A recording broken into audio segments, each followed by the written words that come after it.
Est-ce que tu sais comment utiliser ton équerre pour tracer des droites parallèles? Eh bien, c'est le but de la vidéo. Allez, viens. Mais tu pourrais dire, c'est bizarre. Comment ça? On utilise une équerre qui a un angle droit pour tracer des droites parallèles, c'est-à-dire qui ne se touchent jamais? Eh bien oui, il y a une méthode qu'il faut retenir, soit un peu mécaniquement, soit essayer de la comprendre. Mais je vais te faire une petite confidence. Moi-même, à l'heure actuelle, parfois, je bug sur comment placer mon équerre et ma règle, parce qu'il faudra une équerre et une règle. Et donc, je ne suis pas sûr de moi. Pourquoi je suis ça? C'est que même si c'est mon métier, parfois, voilà, j'ai des petits manquements. Donc, si toi, ça t'arrive avec ton rapporteur, avec ton équerre, eh ben, pas de panique. Tu prends une bonne respiration et tu tentes une nouvelle fois. Voilà, ça arrive et on ne panique pas, on retente sa chance. Ok, premier exemple.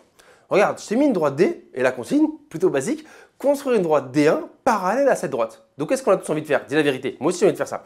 J'ai envie de me mettre comme ça et dire, ok, je suis là, je descends sans trembler et j'arrive ici et là, je trace. Tu vois et là, c'est ma droite D1. On l'a tous fait comme ça. Mais l'idée, c'est pas de le faire comme ça. L'idée, c'est de comprendre proprement ce qui se passe. Ok. Mais en fait, si tu as fait ça, eh ben, en fait, peut-être tu as compris ce qui n'allait pas et pourquoi la règle elle va nous être utile. Parce que quand tu t'es mis comme ça, mais c'est bien ce qui se fait, c'est bien une droite parallèle, on descend. Sauf que peut-être tu as tremblé, peut-être que tu n'es pas bien descendu. Et donc en fait, c'est pour ça qu'on va utiliser une règle pour descendre proprement tout droit. Et pour comprendre, il ne fallait pas que je me mette comme ça, il fallait que je me mette comme ça. Imagine, je me mets comme ça, tu vois, pour tracer. Et ben, si j'arrive à monter tout droit, et ben c'est bon, j'ai une parallèle, tu es d'accord? Mais ce qui va me permettre de monter tout droit, et ben c'est la règle. Donc peut-être je vais faire un peu d'acrobatie, mais tu vas comprendre. Donc tu as compris, la clé, ce n'était pas de me mettre comme ça, c'est de me mettre comme ça. Donc si je me mets comme ça, si je monte tout droit, je gagne. Tu es d'accord avec moi? Si je monte tout droit, j'ai une parallèle. Et ce qui va me permettre de monter tout droit, c'est ma droite. Donc en fait, c'est ma règle, pardon. Je mets ma règle ici, voilà, regarde, tu vois, je suis bien aligné sur la droite. Ok, je prends quelques instants. Et là, j'espère que je vais réussir. Je vais monter tout droit. Et c'est la règle qui me permet de monter tout droit. Tu vois, je monte, et là, il n'y a pas de débat. Je suis monté tout droit. Donc là, regarde, hop. Je vais aller chercher le feutre, hop, tu vois, c'est un peu d'acrobatie, c'est pas facile, prof de maths. Et donc, yes, je trace ma droite qui est ici. Et elle est bien parallèle parce que je suis monté tout droit avec ma règle, mais je crois que je me suis fait un tour de dos, tu vois. Mais après, je reprends ma règle ou mon équerre pour la poursuivre. Et c'est bon. J'ai bien tracé la droite D1. Punaise, on dirait pas du tout. Si, un peu quand même. Tu vois. Mais tu as compris le principe. Tu vois.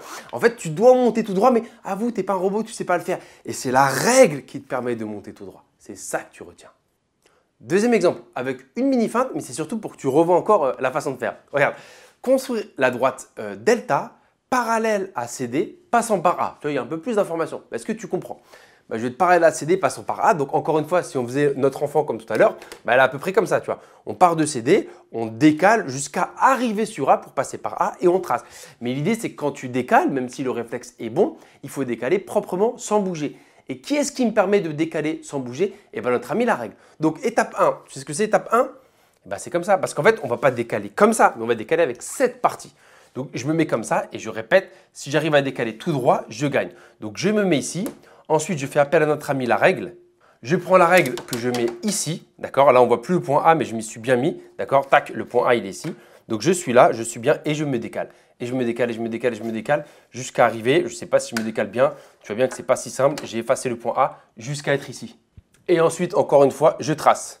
Je te promets que ce n'est pas évident. Et je trace. Et ben voilà, j'ai tracé la droite delta qui est parallèle à CD et qui passait par A. Et ensuite, je complète quand même parce que c'est une droite, je ne veux pas qu'elle s'arrête. Voilà. Et le point A était bien ici.